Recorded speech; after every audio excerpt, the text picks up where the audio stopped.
A government shutdown is when departments or agencies of the federal government no longer have an approved budget from Congress, and they have to shut down all activities or programs that are not essential to either national security or to the protection of human lives and property. And this normally occurs when a full year spending bill, or what we call a stopgap continuing resolution, is not in place by the time the agency or department or program's authority to spend taxpayer dollars expires. So during a shutdown, some programs and activities and departments actually remain open and some close. Some of the ones that remain open, Social Security benefits, Medicare and Medicaid, two of our most important health programs, they generally continue to operate during a shutdown. That's because they have authority to spend taxpayer dollars from Congress that doesn't expire. We call that mandatory spending, and it's about 7 in every $10 spent by the government. However, the other 3 in $10, it's what we call discretionary spending, and we call it that because Congress has to approve an annual budget for that kind of spending every single year. And that includes several important priorities of government, such as the nation's military, the maintenance of national parks, food safety inspections, taxpayer assistance at the IRS. There are all sorts of categories of spending in this discretionary category, and they are at risk of a shutdown when Congress hasn't approved their budget in time.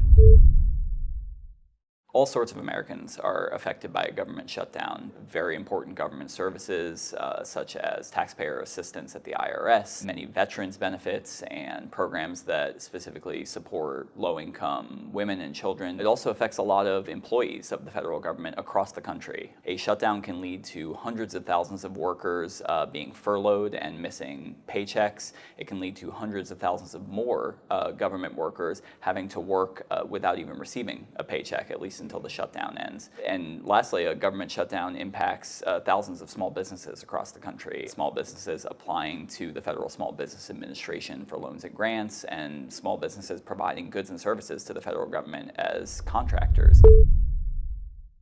Well, we know from the 2018-2019 shutdown that lasted 34 days, cost the U.S. economy $11 billion. It was $11 billion in lost gross domestic product, or GDP. And while the U.S. economy earned some of that lost productivity and economic activity back, $3 billion of that $11 billion was permanently lost. It was permanently lost economic activity. Government shutdowns affect both demand and supply in the economy. The federal government is one of the largest purchasers of goods and services in the entire world, and so when they stop making purchases of goods and services, it has ripple effects throughout the economy. Shutdowns also impact supply, specifically the supply of workers in the economy. When hundreds of thousands of government workers are put on furlough, it's making the economy less productive.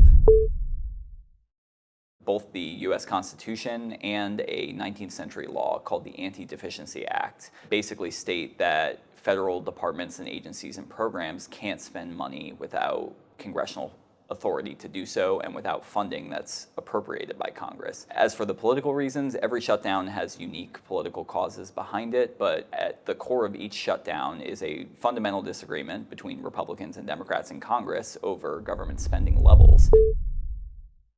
Congress has a defined budget process in law, and it generally requires them to get their work done months ahead of time so that we don't have problems like government shutdowns. But unfortunately, the congressional budget process is broken and it needs fixing. Over the past 40 years, we've gotten a budget done on time about 10% of the time, and we've been late the other 90% of the time. Clearly, something isn't working, and the Bipartisan Policy Center is working with members of Congress and experts in both parties to try and improve the budget process and to make it more predictable and efficient.